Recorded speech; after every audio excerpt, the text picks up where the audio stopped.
రూడ్గా అస్సలు బిహేవ్ చేయకుండా అందుకు కొంచెం ఈగో ప్రాబ్లం ఉంటుంది.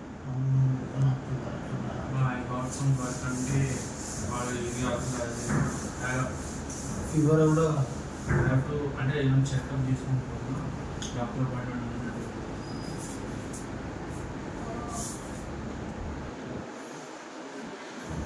ఏమని చెప్తానంటే నేను షూట్ కోసం అని వచ్చినా అని తెలుసు. అయితే అక్కడ నుంచి వస్తుంటే చిన్న యాక్సిడెంట్ అయింది నాకు. అదే వరకు వాళ్ళు తీసుకుని అంత పెద్ద స్టోరీ పెట్టే అవసరం లేదు. మరి చెప్పి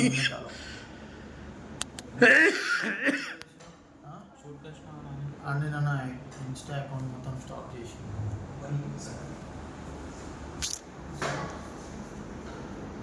ఇప్పుడు